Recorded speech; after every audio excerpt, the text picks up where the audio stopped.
Thank you for joining us for another power-packed message from Dr. Myles Munroe, provided by Monroe Global Incorporated and monroeglobal.com. We transform followers into leaders and leaders into agents of change. We hope that this message is a blessing to you as you advance your life and discover your purpose. Now, let's go into the message. This session is focusing on succession as a measure of your leadership success. That's what we're focusing on. And the first statement I want to make that I hope you write down is that the first act of leadership is to identify your replacement and begin mentoring them. That's the issue here. We also want to focus on the idea that succession is self-replacement. Self-replacement. That is so frightening. Think about it. The last thing you want to do is replace yourself with anyone. You want to protect your position. You want to secure your position. And yet true leaders seek to replace themselves.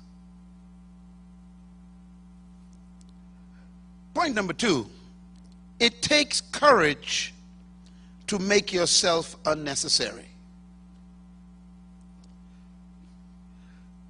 We do not want to feel that we are not significant.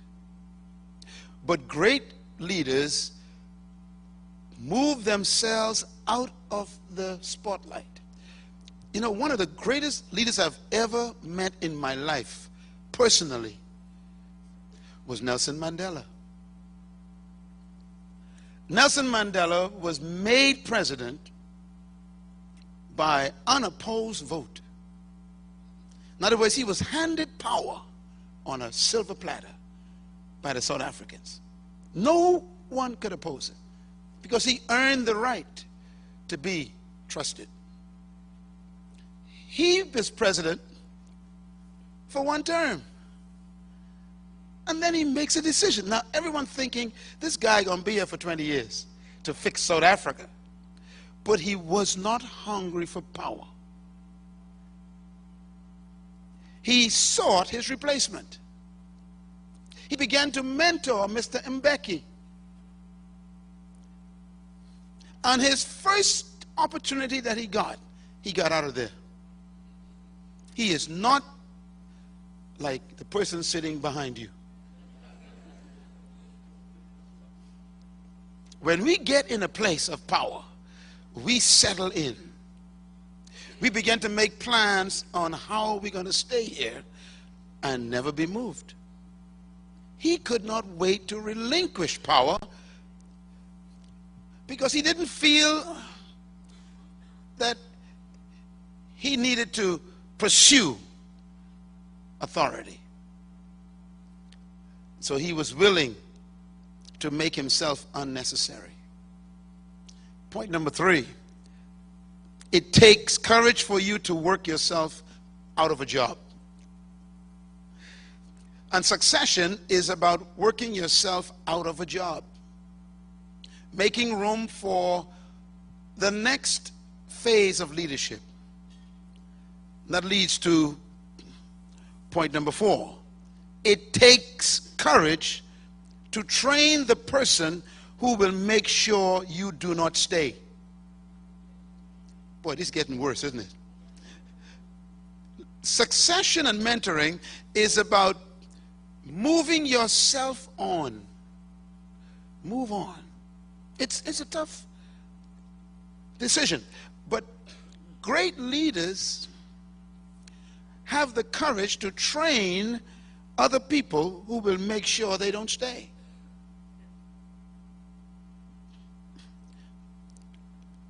Words of Jesus Christ. It is expedient that I go away. How come we don't have that attitude? It's expedient that I go away.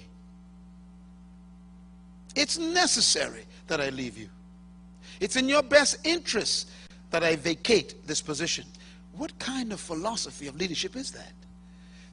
It's maturity, it's self-confidence, it's security, it's an awareness of your own value. It is a sense of self. I am who I am, and I go where I go. In other words, I take me with me when I leave. So I don't get my value from where I am. Some of y'all missed it. If you get your value from being the manager, then you better never lose that position. If your significance comes from being called pastor, bishop, you better never lose that job. But if your value is not in the title, the position, or the paycheck, then wherever you go, your value goes with you. Don't become synonymous with your title.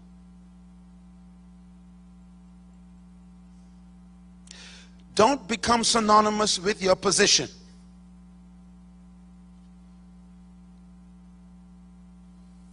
Be willing to relinquish power.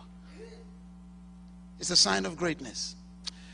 Number 5, diminishing dependency is the measure of effective leadership.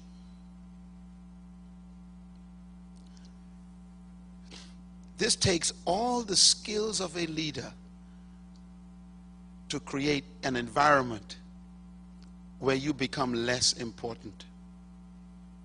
And sometimes the raw material you got to work with takes a lot of work. In other words, the quality of the people around you may be tough to work with, but you're going to have to start from zero. I remember when I came back to this country in 1980 with this vision in my heart to train leaders around the world.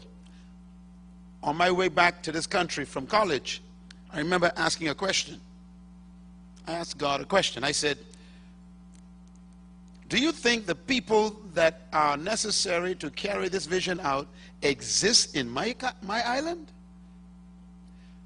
And before he could answer, I answered. I said, no, they don't exist. Then he answered. He says, go home and create them. Every person God uses, he has to recreate them.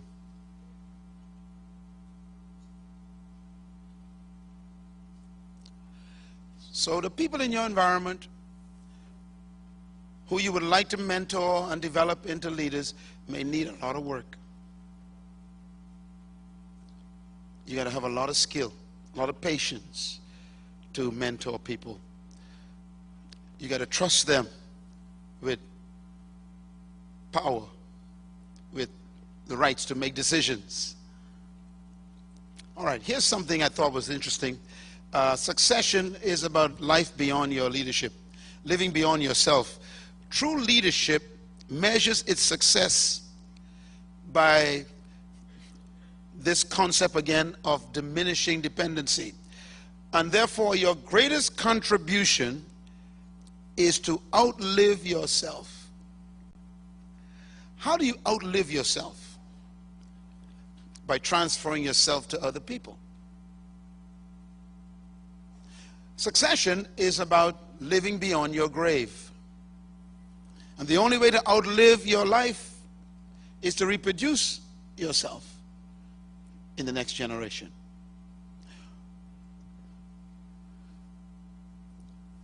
If you seek power because you need power, you will never mentor.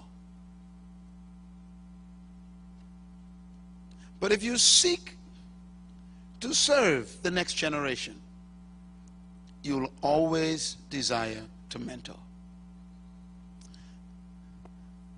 I think it's very important and critical that people learn quickly as they rise in the ranks of leadership that they are dispensable. I am always in touch with my death. You should become friendly with your demise. Always think of your being just a flower that fades. Dust. Poof. You're here today, you're gone today. Think that way. You'll work harder on the right things, like people. So, the measure of leadership. We must not measure leadership in what we achieve or in the goals and programs and projects we accomplish. But that's what we do. So, well, I had a great event 2 years ago, did another one last year, I'm a success. No, you're not, because those were events. They're gone. People don't remember your events. Your projects. You did a great project. You had a wonderful experience. You did something great. Okay, but it's gone. People won't remember the convocation you had in Jerusalem last month. They won't remember it. It was great, but so what's next? They say next. And so you can't build projects as your legacy. So please write this down. We need to measure leadership and success in terms of the kind of people that we produce and in what we do for those people. That's how you measure success. When I look at the people around me, starting their own businesses, believing in their dreams, pursuing their passions, developing their ideas, that's my greatest joy. It's not keeping them as followers of me, but what I do for them. And many of you have come to me and said, you know, you've read a book, or you've heard a TV show, or maybe you listened to a CD, or you came to an experience and you had an event with me and it changed your life. To me, that's leadership success. It's what you do for the people around you that make them better than you. That's legacy. So the measure of true leadership is really ultimately your ability to leave. You are successful when your organization grows after you leave.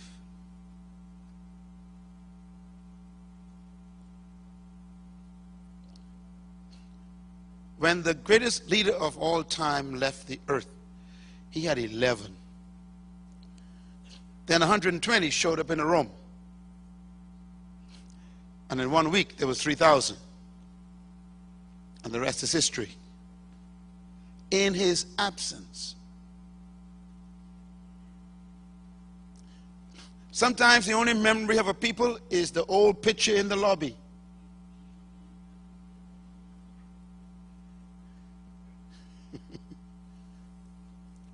Why don't you paint your face on the hearts of people? If they never put a photograph up of you, will your name still be in the halls? Would you hear them talk about you? She did this for me. Yes, I was discouraged, but then one day she spoke to me. Yes, I started this business because one day she or he gave me this idea. In other words, would your name be on lips rather than on walls? Legacy is about giving life to people, not photographs.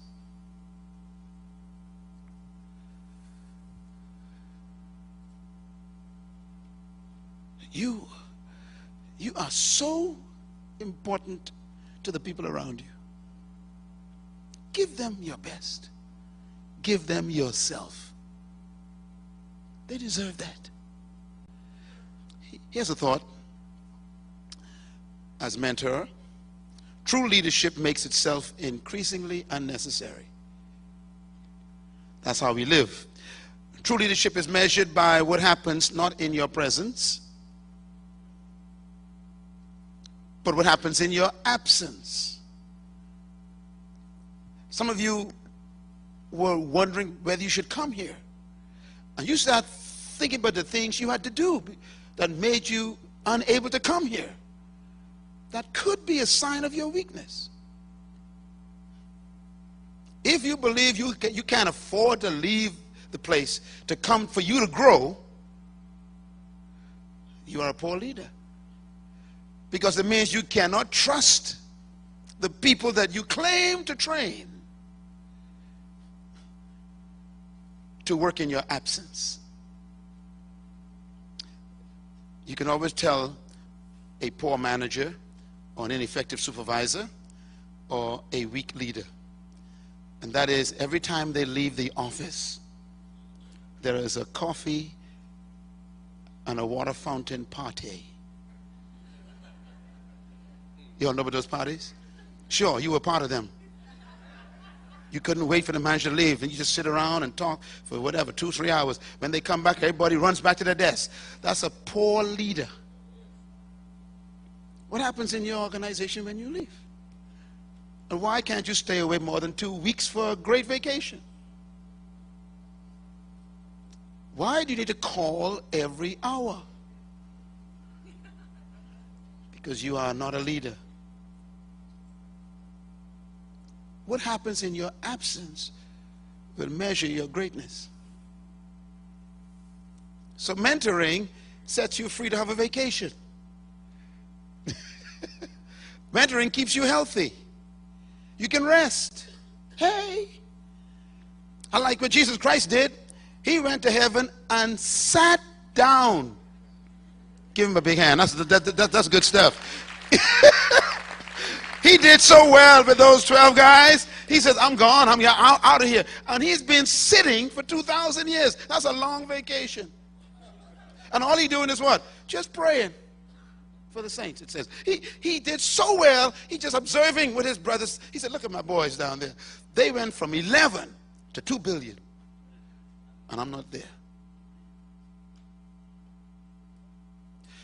Ulcers, high blood pressure, growths, fibroids, diabetes, stress. The Bible says the commandments of the Lord are not grievous.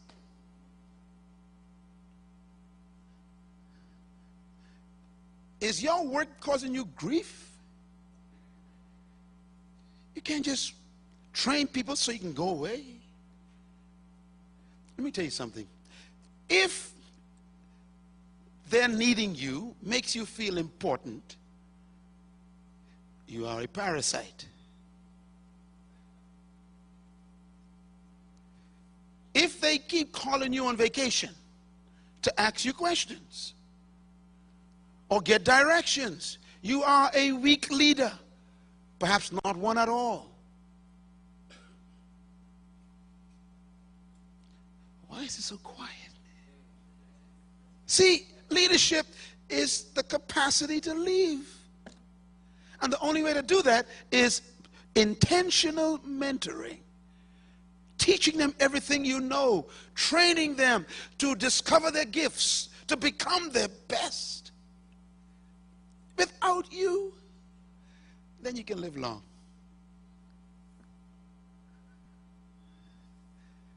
Leadership. Write this down. True leadership is measured by your followers effectively leading others. When your followers can effectively lead others, you are an effective leader. You know, in a family, this works like this. If you are a parent, you don't measure your success as a parent by the behavior of your children. That's not a measure. You measure your success as a parent by the behavior of your grandchildren. You get it? In other words, if you were a great parent, it would show up in your grandchildren, because your children will parent their children the way you parent them. So study your grandkids.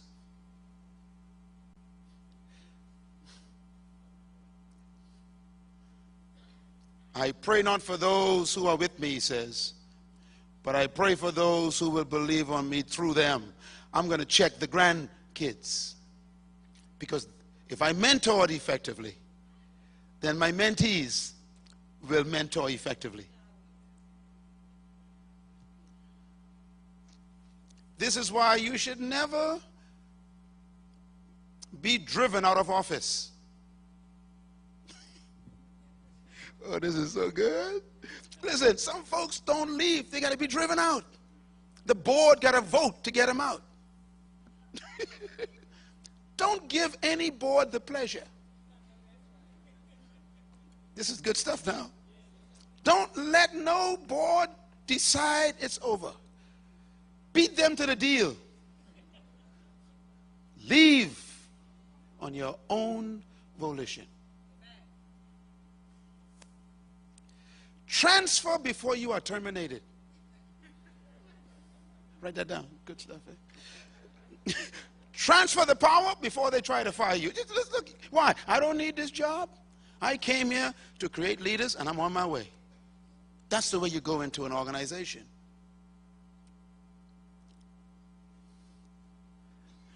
God makes sure you will never own his organization. So he lets death take care of you.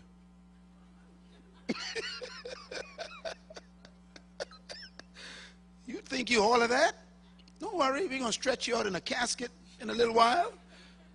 And all that you thought you were will be in a box. One box. And we're going to dump it. Tell your neighbor, settle down. Come on, tell your neighbor, settle down. Yeah, you ain't all of that. Settle down. Don't get all highfalutin and all this stuff. Who you think you are? Reverend and bishop and doctor and manager, and supervisor and CEO. Oh, shut up. We're going to bury you soon. Focus on legacy.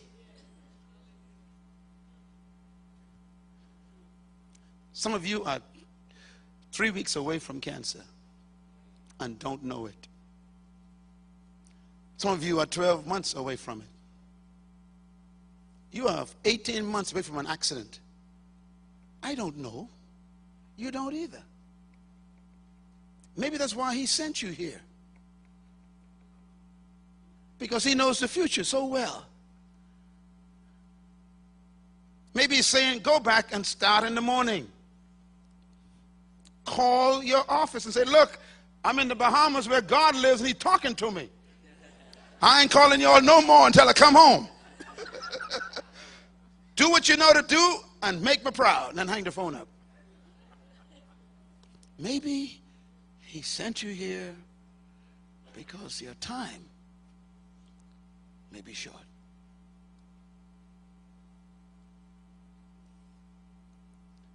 Every day I live, I write my obituary.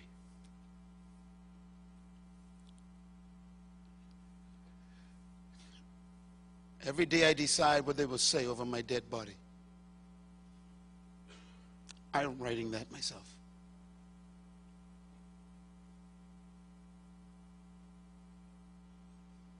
I hope you're writing yours. What are they going to say about you?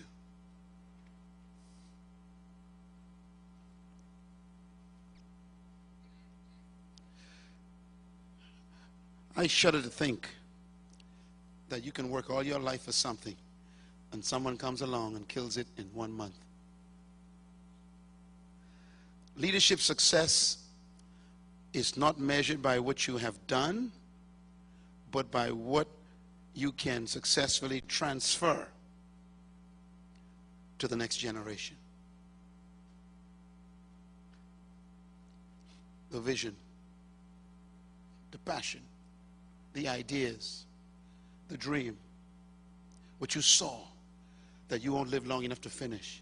Can you give it to someone else?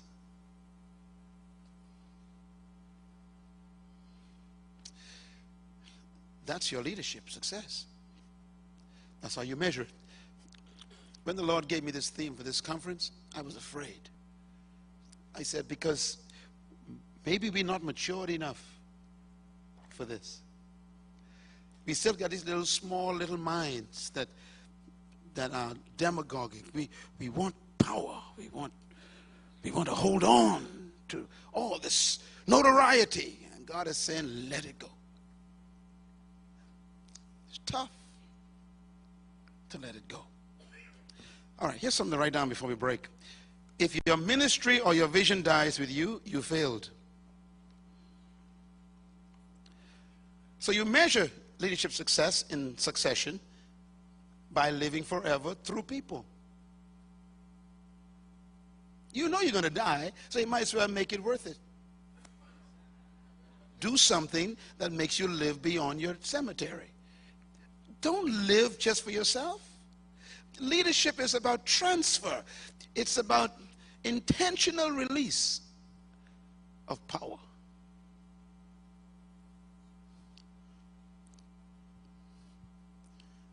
So I want to give you a little suggestion on how leaders should see. First of all, a leader is one who sees more than others see. Be conscious of the people around you. See in them what they can't see in themselves. Secondly, see farther than others can see. Don't just see more than they see farther. See life after your death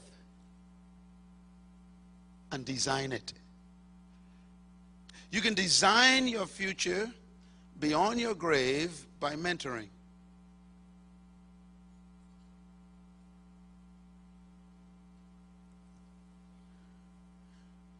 And thirdly, leaders see before others see. They are very conscious. They're quick to understand. I better put that in place in case I'm not here. They see quickly. I better fix this before I leave. I better make sure, provide for this before I go. I remember King David. What an interesting guy. David knew he was dispensable. So he put aside a lot of money, a lot of materials, a lot of equipment for a temple he knew he couldn't build. He was able to see beyond. You know, one of my goals in our organization is to hand over everything we have to the young leaders that are around us. I can't wait for that. But I made a promise. I will give them a debt-free organization. They will not inherit debt. I want them to start off where we left off. Are you thinking and seeing beyond everyone? Leadership not only is sight, it's foresight. Leaders see consequences of their actions. They know that if I do this, this will happen. And if I do this, this will happen. So they make decisions very carefully.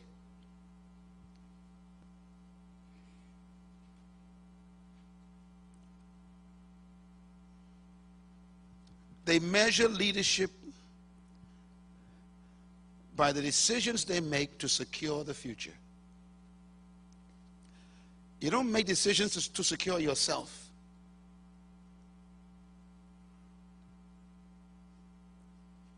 What will it do for the people and for the company? When our organization first began, I told our board, I said, look, we must invest in real estate because it's the only guaranteed estate that is real. That's why it's called real estate. Everything else ain't real.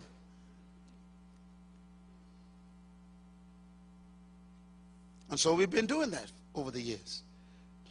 And we have cushioned ourselves so well that we're not afraid of any crisis. The decisions that you make will secure the future if you are a visionary leader. Your interest should be in the future because that is where you will spend the rest of your life.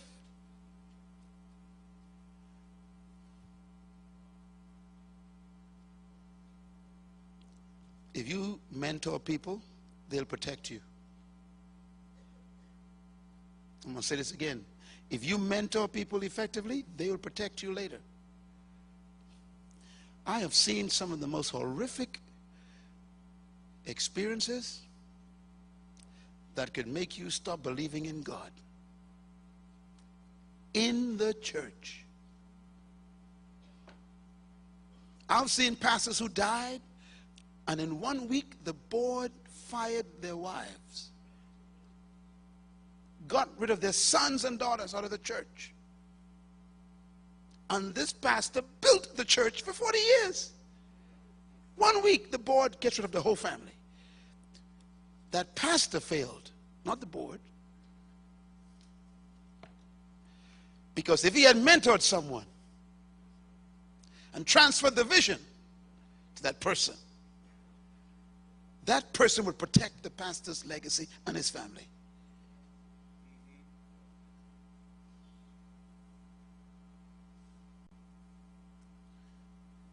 If you like power, you will train the people around you to like power. And therefore, they're coming after yours. Hope you're listening to me. If you're in the ministry or in the business just for money, you're training the folks around you that is valuable. That's what their values are. So they can't wait to get rid of you to get your money. But if they sense that you love, respect, and want to invest in them, their gratitude will protect you. Mentoring guarantees succession. All right. I know it's rough on you, so we're going to break. Because this is introspective stuff, huh? This is the level of leadership that you don't get in college. They don't talk about these issues. No seminar or any leadership course I've ever gone to ever covered succession and mentoring, because it's all about power, position, authority, profits. They don't think about legacy.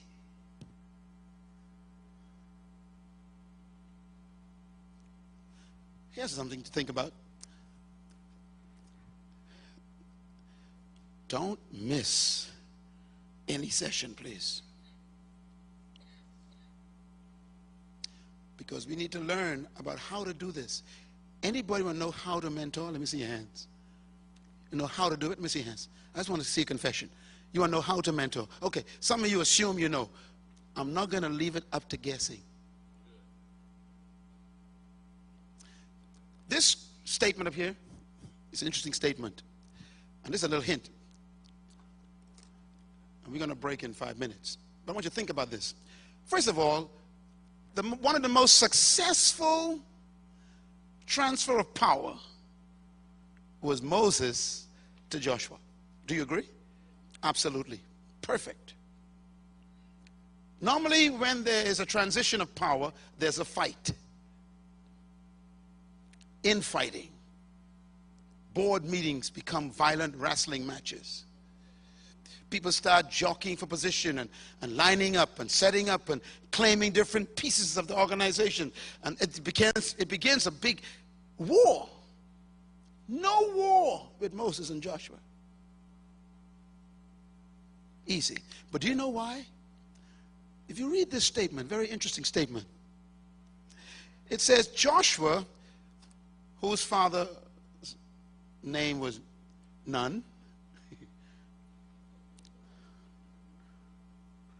was Moses' what? Aide. How long? Since his youth. Okay. Listen. You want to mentor people who don't want your position. They want to make sure you stay in it. I'm going to say this again. This is very important. You want to mentor people around you who don't want your position. They want to protect it. I'm going to say this a third time because this is very subtle. You want to mentor people who don't want your position. They want to make sure you stay in it. That's what an aid is. Now, the folks we call aides today, they are following you, serving you, carrying your water bucket, not because they want to protect your position.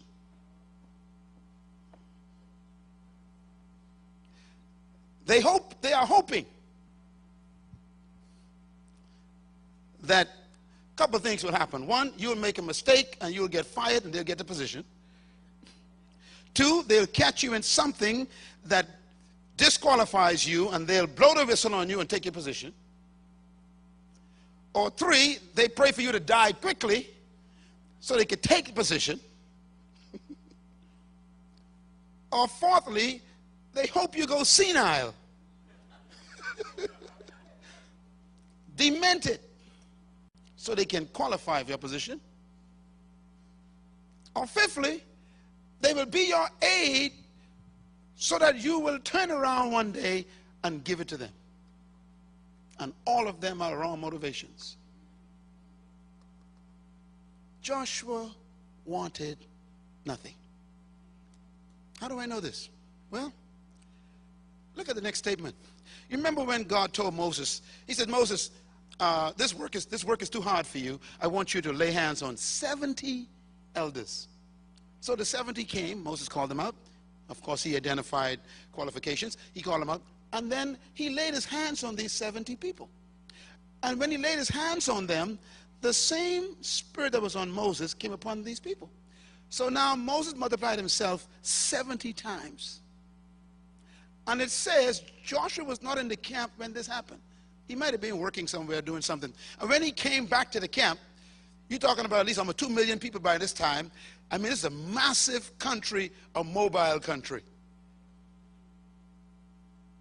And he comes into the camp, and Joshua hears all of these people sounding just like Moses.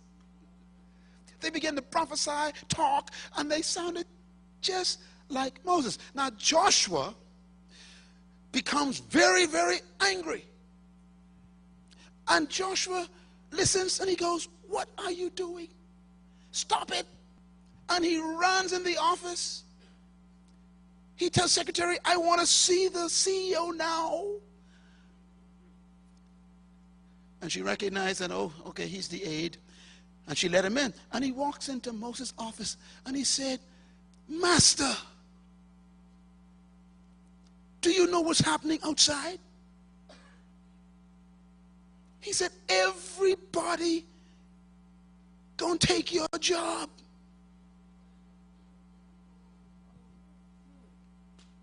That's what he told. He said, "Look, they're gonna replace you. They won't need you anymore. They sound just like you. You are in danger of losing your position." That's what he told Moses. Moses is a great leader. We need him to come back again in your chair.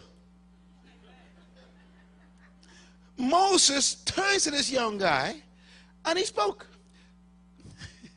Now Joshua said, "Stop them. I don't want them to take my boss's job. I got to protect you."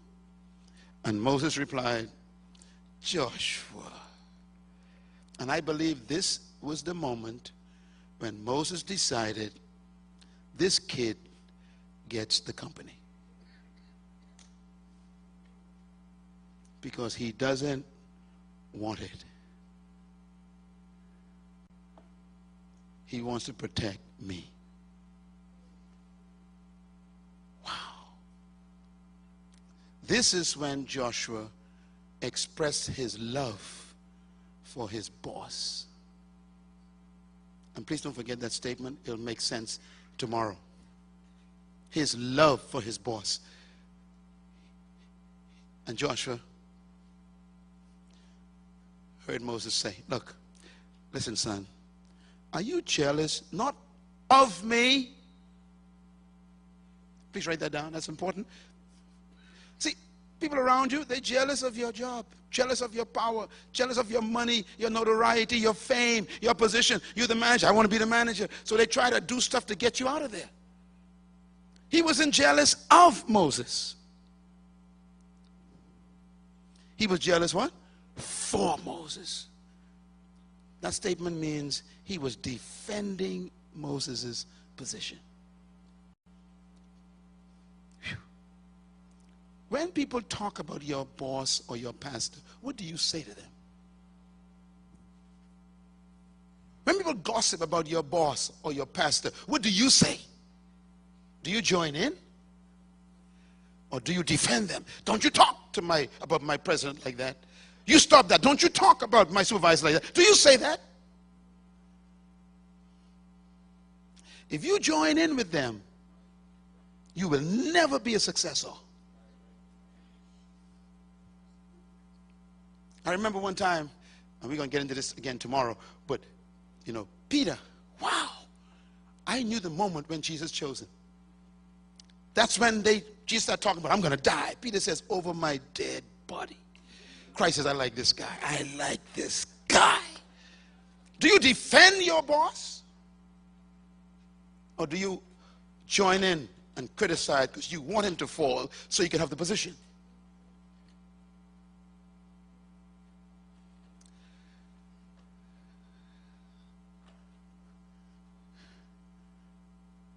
I think the Apostle Paul, great leader, I believe that's what he meant when he said, do not entertain accusations against an elder. What he's saying is, look, you could actually disqualify yourself for leadership by entertaining criticism of another leader,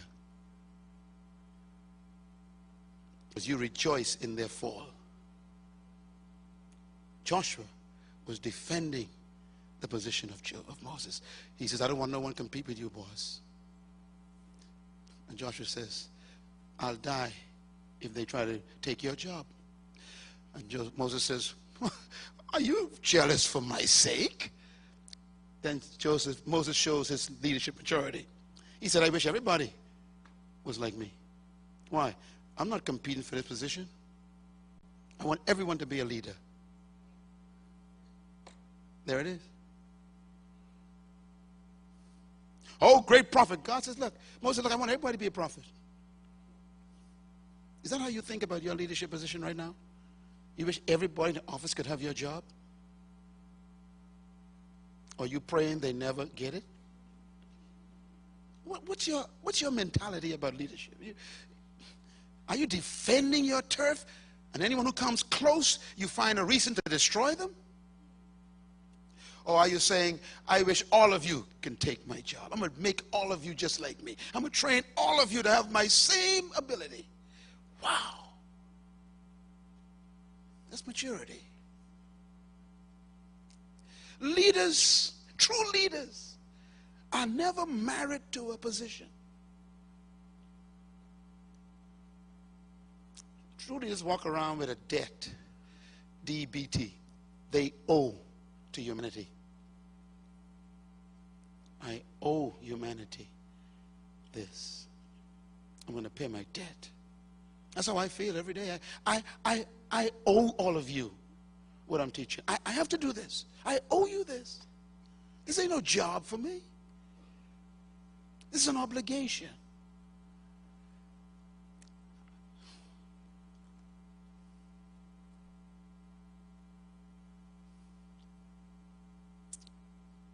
Are you jealous for me? Even in our organization, Twyla, a lot of people come and go, and I just sit and listen, watch, think, observe, and I don't say anything. And I go, let me just see among them who are jealous of me and who are jealous for me. Because there's a big difference.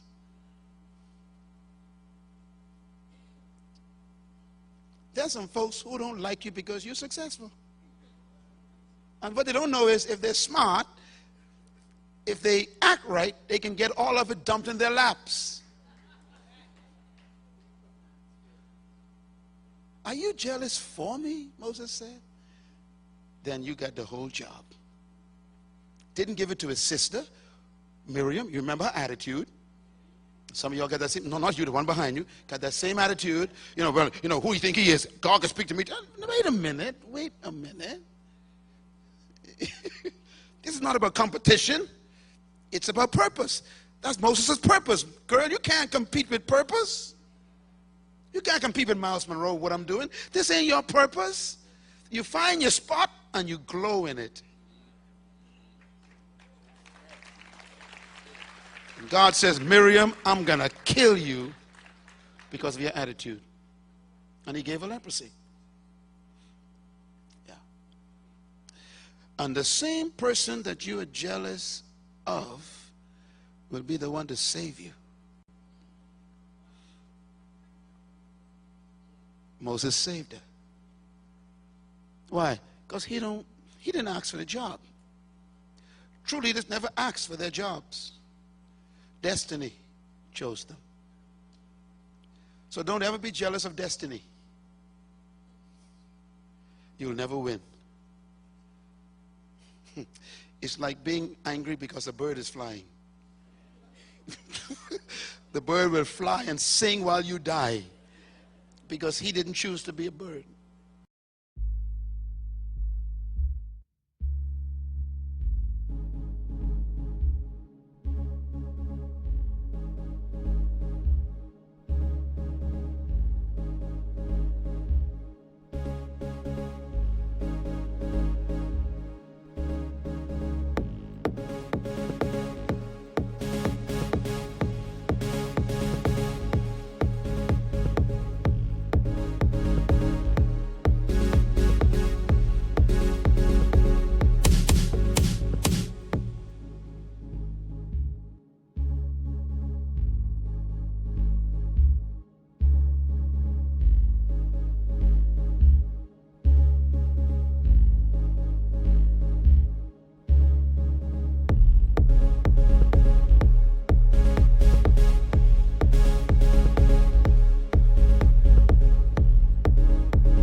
All right, finally, why mentor? Leadership succession, why should you mentor? Because success without a successor is failure. And that's it. Success without a successor is what? Failure. Thank you once again for listening to this message, as we hope that it has been a blessing to you. Our goal is to show you new paths and opportunities so that you can discover your purpose. It is your love, support, and partnership that makes Monroe Global possible. Please visit us online at www.monroeglobal.com for more product, partnership, or to join us at one of our live events around the world. Voice faint and slow, disconnected hearts we own, futures carved in pixel clones. Feels so wrong but feels so right, in the haze of darkest nights, journeys through the endless bleed, in this wire frame we are free.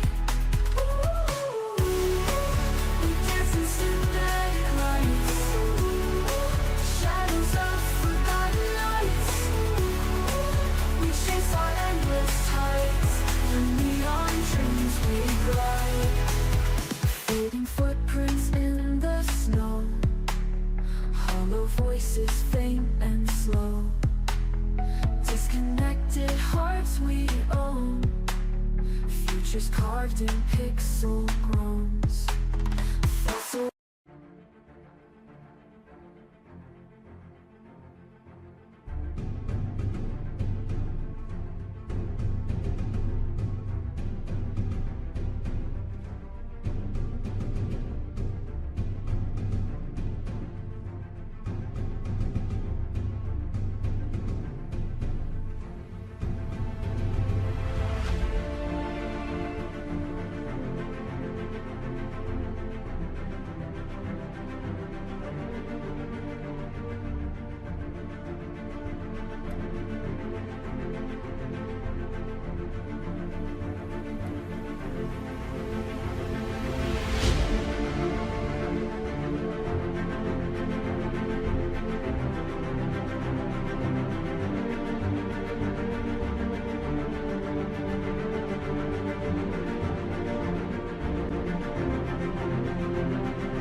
Lights flicker, ghostly glow, raindrops pavement, echoes in the alleys, mystery haunts dreams, voices whisper secrets, wind carries scars, hollow hearts beating in the cold dark streets.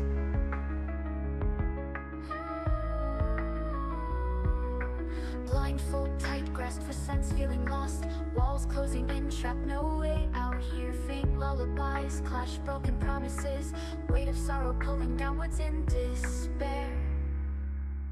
Can you hear me calling from the void? Heartbeats synchronized like clockwork shattered, phantom echoes bouncing back into the black. Haunted melodies, no escape from the track.